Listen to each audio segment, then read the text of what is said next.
Welcome to another edition of Making It Happen. This is your host Ed Castron. Today I have my friend Daryl Dukacek. Thanks thanks for thanks for doing this show, Daryl. Thanks for having me.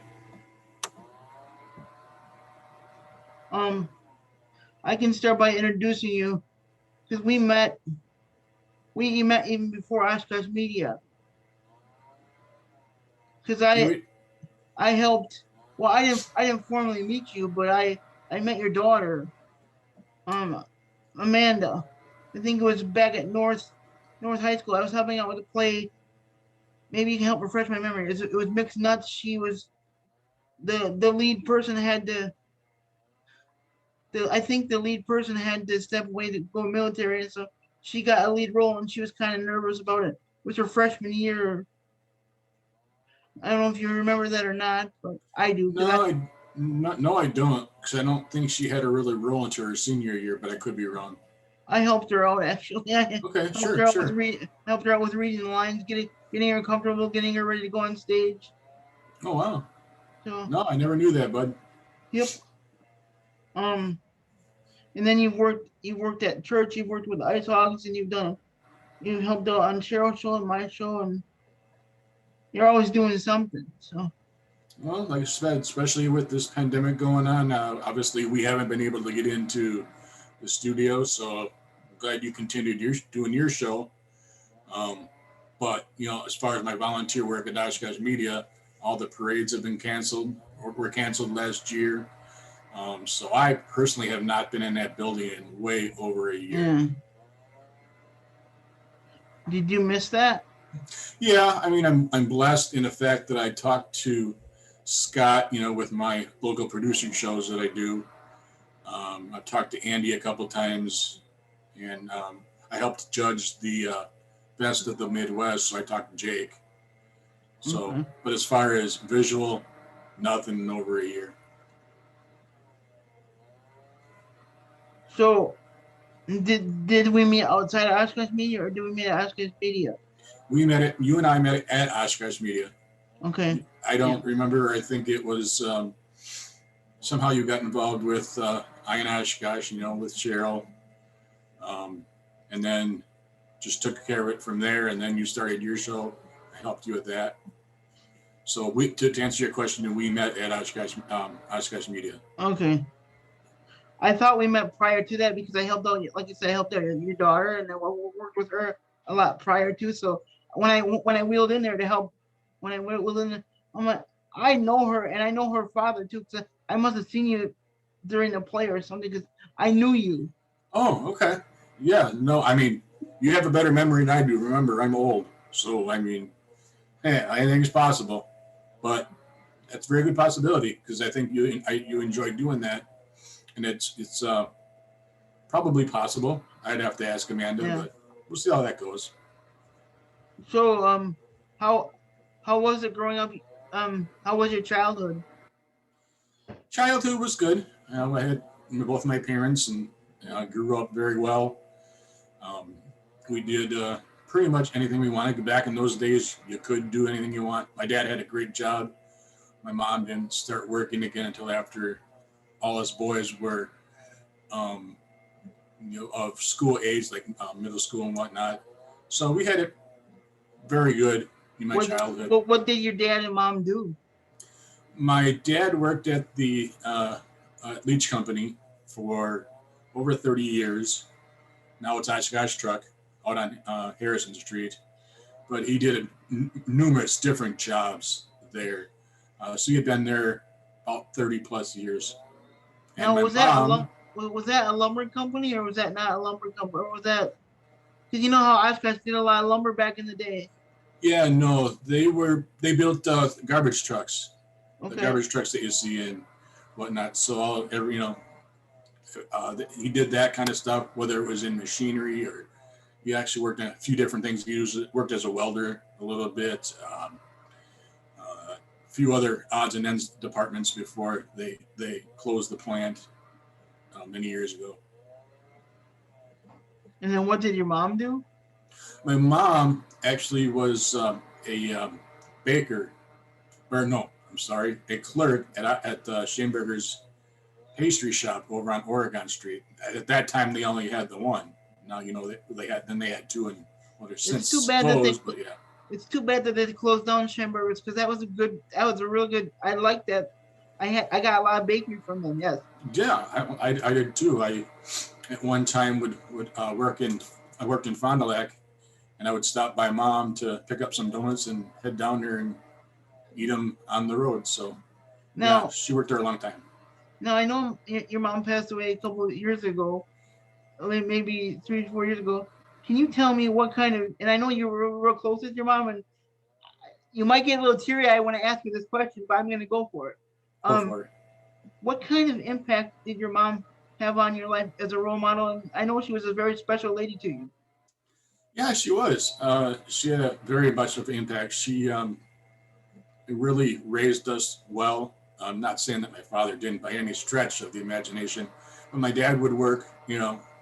Bring in what they nowadays say, bring in the bacon. But no, mom was a very good influence. I am more of a mama's boy than a daddy's boy, but that's life. So I was really connected to her, Mm. and yeah, when her passing definitely hit me hard. Each day is getting better.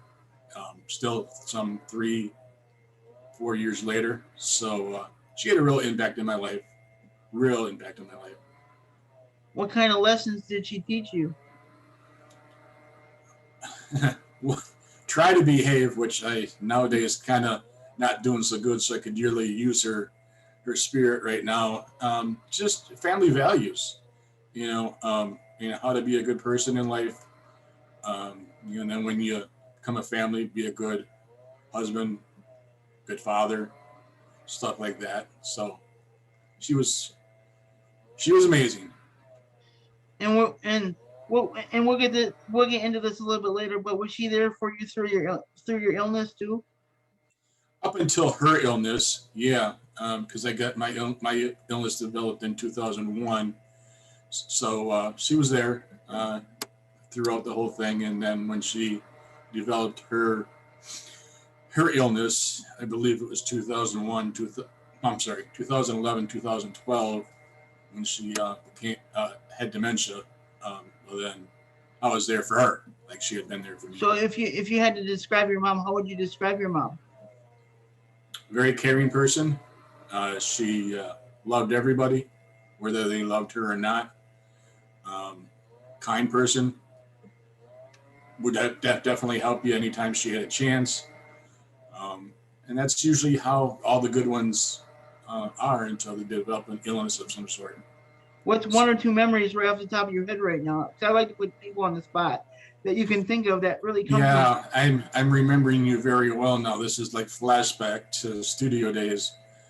Um, One memory that I can think of was we were at her house once, and I had a grandfather who liked to spoil us grandchildren.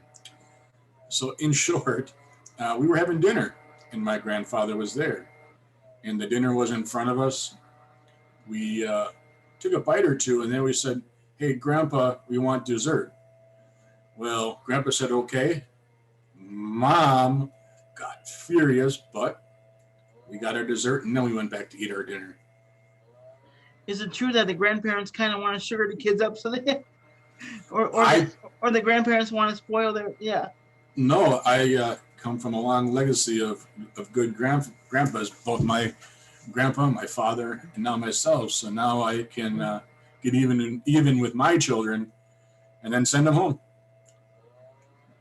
Yeah, because you don't have to worry about them then.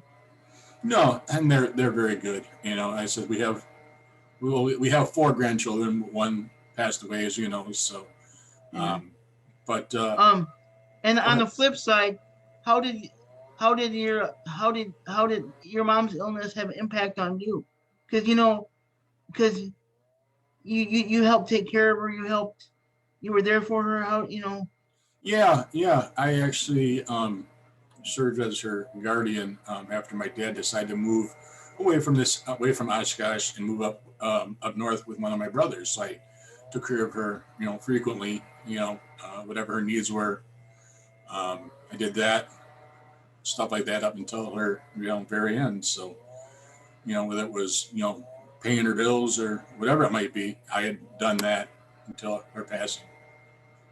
And I'm sure she had her good days and bad days, because with dementia, they have their really good days where they can remember you, and then they have your bad days where they sometimes can't remember you.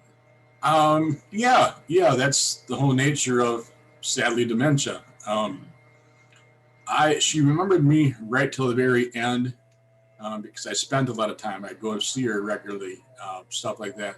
Towards the end, she had a hard time even remembering Amanda, so that was a little, we And knew that was close. I'm sure that kind of broke your heart, because you're like, man.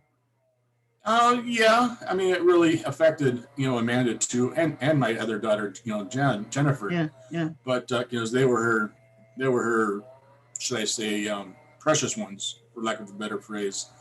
And so, yeah, it got difficult, but she got 7 years out of, dementia can take you in any day. Mm-hmm. And we got 7 years out of her, so I was blessed to have her that long. And when did you notice that she started having dementia signs, or when did she notice? My father actually noticed, because she wasn't doing the normal duties, chores, whatever it might be, that she would do. And my dad noticed that he was having to take over a lot of that stuff. So we all got together and said, something's just not right. And then an event happened. One of my brothers got married. She stayed home. And we've later found out that, she was going into the hospital. And when she went into the hospital, that's when she was diagnosed with dementia. Do you think it's hard? Do you think it's hard to come together as a family unit and learn how to accept certain diagnoses, because you don't want to accept it sometimes because you go through denial? Yeah, yes, absolutely. But the blessing is that when my um, uh, diseases started kicking in, I had a mindset of, okay, now I know what mom's going through. I know what to do. Try to be there for. It's a life changing thing. I Mm-hmm. mean, whether it's mine, mom's, or yours, or whoever it might be. So Mm-hmm. I was able to adjust to it a lot better because of what I had been through. So let's talk about your beautiful family now. Your wife and all your just your grandkids and your whole family. And what Yeah, kind of joy they bring you on a day-to-day basis when you're down and out. You they know. keep me going. Especially my wife. She doesn't take anything from me. She lets me be myself even in my down days. But then she'll give me a biff upside the head, and that kind of stuff happens. Children, they're definitely my world from growing up, and even now. Um, Having my daughters were definitely a blessing. And then when I have the bad days, I look at the beautiful grandchildren that I have. My oldest has three. Um, and then, well, like I said, you always know Amanda, so that's why I'll use Amanda's name. Amanda now has one who's 4 months old, I believe. So they're the reason to get up every morning. I didn't even know Amanda was pregnant until Rachel's like, "Oh, Amanda had a kid." I'm like, "Okay." Yeah. No, it took us all by surprise, but she's, like I said, she's completely an awesome mother. And, I'm very blessed to have uh, my granddaughter through her. um, what lessons have your grandkids taught you, spending time with them? Well, I got lessons on both sides, but no, like I stated before, they give me a reason to get up in the morning. When you know that you're laying in bed, and I just don't feel like getting up at all. Not really. Or Don't or when care you to. or when you see that grin, like, "Grandpa, Yep, Grandpa." yep. Let's see. Well, my oldest calls me grandpa, and then my grandson calls me papa. Well, the other one doesn't talk yet, so we'll see what she's got to say down the road here. Okay. So I want to dive into your health now. Yeah. When did that first start affecting you, and what caused that? It was late in 2000 when matter of fact, it was in December 2000 when I had the chills a lot. I had a lot of different issues. They couldn't figure out at first what it was, and then we got into January. They ran some tests, weren't completely sure, but still wasn't feeling right. So they did I may get this one wrong, but we'll see. I think they did either an MRI or an X-ray on my kidneys, and found out that I had abnormalities to my kidneys. So it kind of started there. Um, and then we learned more about what the disease was that was causing these issues, and that's tuberous sclerosis. Uncommon, but one out of 6,000 people get it. You said 1 out of 6,000. One out of 6,000. But every one out of 6,000 people do develop the tuberous sclerosis disease. Is there any history on either family side? Well, yes, because that's how you find out it through genetic testing. And we didn't know when we were growing up, but I had it even growing up because it's many different manifestations. Um, we later learned on that, it's like behavioral. I did well in school, but I didn't do well. So there's some learning issues there. But for us, it took my later in 2001 when I had to be rushed to Madison to have my kidney taken out, and later found out, oh, you have tuberous sclerosis. Well, that's kind of a shocker. How does that happen? And then you find out it's genetic, because we did genetic testing on both girls. So, yeah, and then later found out that it manifested from my father. He was the carrier, if you will. Yeah. So when did you said you first started having symptoms back in 2000? Yeah, December. The chills, wasn't feeling good. I don't remember if I noticed any bleeding or anything like that, but it was just something was really weird. And basically, what we later found out Did you was have a lot? Did you have a lot of back pain or anything? Did you have any?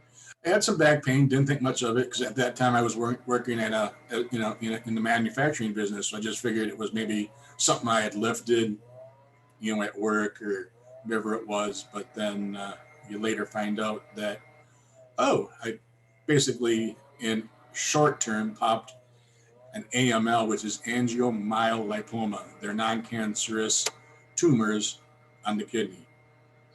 Now, did this help? Did this inhabit your energy level too? Did your energy level go way down? For a period of time, yeah, it did. But I still had the other one that, even though it had the non-cancerous tumors on there, it still was doing pretty good. So it was just a real suffering because at that time too, now that I remember, I also suffered a stroke, which impairs my visual field. So I've had that, which would be 20 years coming next month. To this day, do you still have cancerous tumors? Or not, or non-cancerous tumors? In the last native kidney, the left one, which was finally taken out in 2019, there was some cancer in it, but the kidney had to go anyway. Okay. I have a transplant kidney. Sure, cancer can get in that, but I do not have the tuberous sclerosis in the transplanted kidney. And how is the transplanted kidney doing? Okay.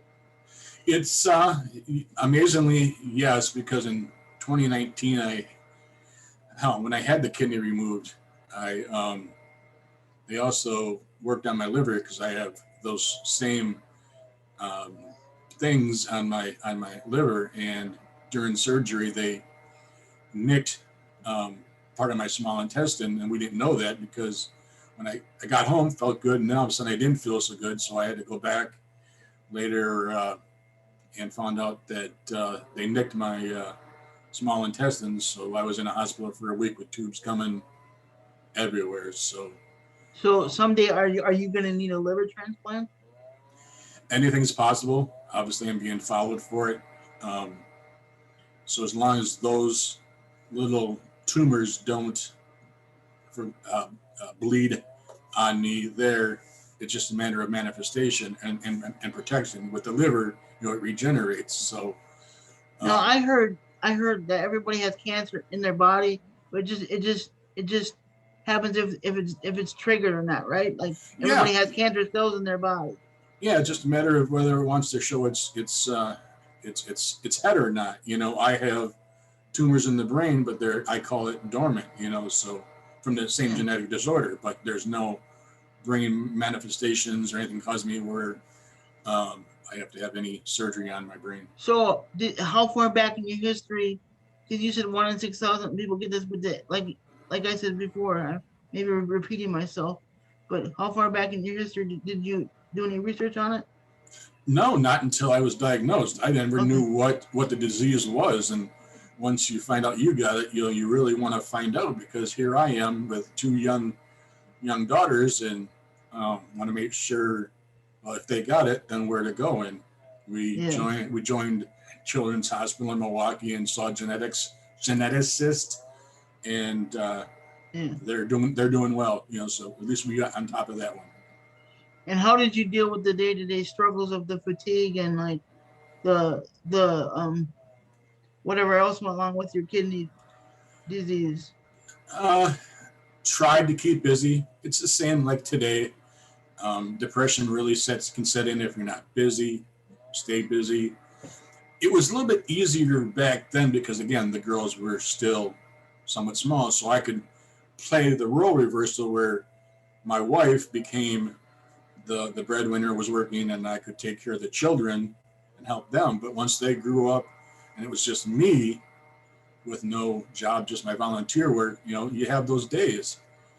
And How is you how has your depression been since the pandemic? Has it hit you pretty hard or not so much? Or um when it started, it really did.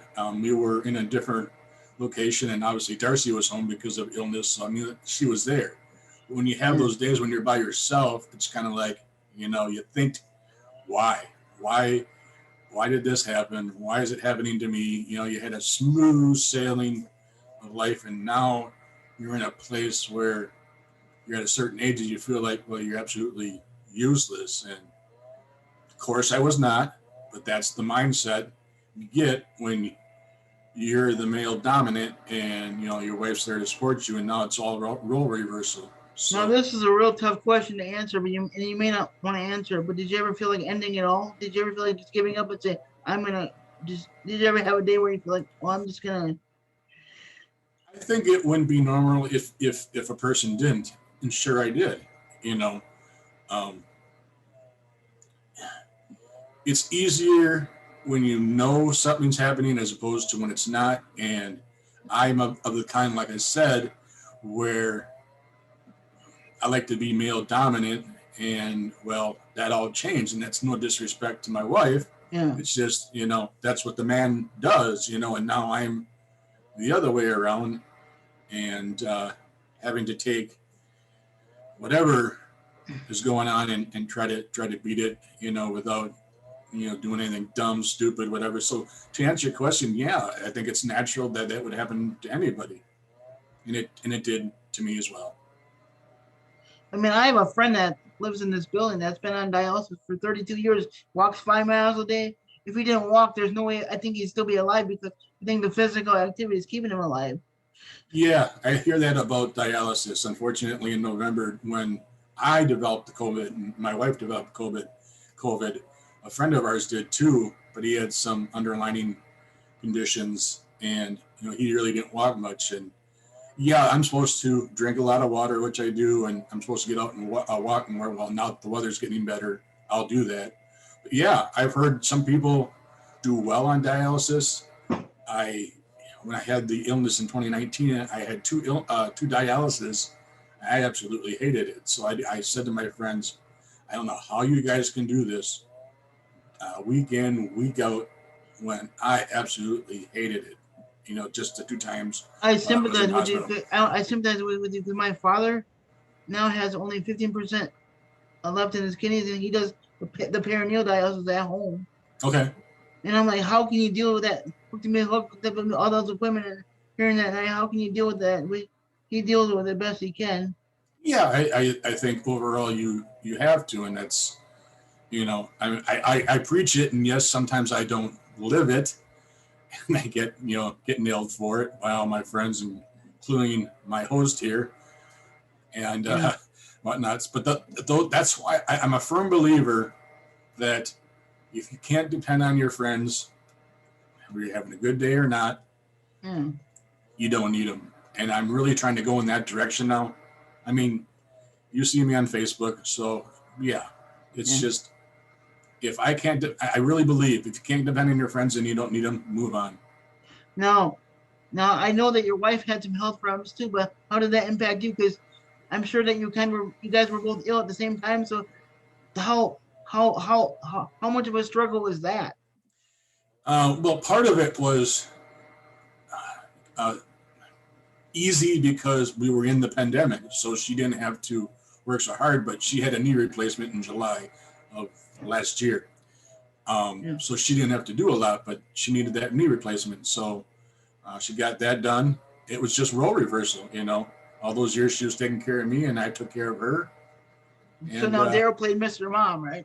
I got to play Mr. Mom. Yes, Or yes, I did. caregiver or whatever you want to call it. Right. Yep. Yep. Yep. No. So yes, I did do that, and she's back to work part time. It's about all she can really handle right now because she's got some other illnesses, but she's got to get out of the house, otherwise she'll drive me nuts, and I'm sure I'll drive her nuts. So Do you have any more life struggles besides depression and your kidney illness? yeah, I get anxiety a lot, um, and that really triggers like when I don't have anything to do. For all those years, I always seemed to find something to do, whether it And was if raising. and if anybody that doesn't know Daryl, he's a very much perfectionist. Yeah, he is. Yeah, he is. Yeah, he is. Yeah, he is. But no, yeah, it's just now I'm like chomping at the bit. I mean, sure, we're still in this pandemic, but it's like I gotta do something. I'm driving myself nuts. I'm driving my wife nuts, children, grandchildren nuts. So let's just do something, And sure, I'm on disability, but I can also do things, and that maybe someday I can get off disability. So we'll see how and that goes. and are you a real strong advocate for kidney donation or Oh, absolutely.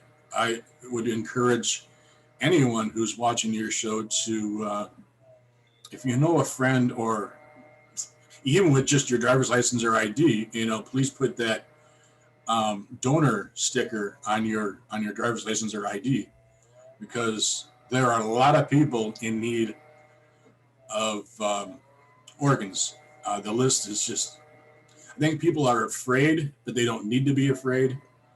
It's more on the patient than it is the donor. I mean, sure, the donor is under operation and stuff like that and whatnot, but it's just unbelievable the number of people who need some type of transplant. yeah. And some people are fearful. You shouldn't be. You really And with should consider it, yeah, given a, an organ, if you're like physically able to do so when that time comes. yeah, within the last minute 16 here, let's talk about your business a little bit. I'm sorry about No, you've known me a long time. That's not a big deal. And yeah, I just starting a new business. It's called Everlasting Living Memories. And what I'm doing with that is while we're alive, I want to record people who have memories that they can either share at their funeral, share with their family members, their story of what they have done, and can carry on a legacy to, forever and ever. so you mean while they're alive, you want them to share memories while they're alive, so that way they can play it at the funeral. And Yeah, yeah, yeah. what an awesome way to do that, because heck, I've even heard people have funerals that are still alive now. They have a funeral, they have a pre-funeral before they actually have die. And I'm like, how cool is that? Because Yeah, a lot of they're people. able to share. And Yeah, a lot of people. They either do a slideshow, and with this, they could actually listen to the same thing that they're seeing. And that's what Everlasting Living Memories will do. Is I could interview you and you could tell me your whole story that you could leave on to your daughter. If you ever chose to do that and stuff like that. So it's really a new business, and I'm really excited to get it going. Okay, thank you, Daryl. You bet. I hit the stop button here. Where is it? Where is it? Where it says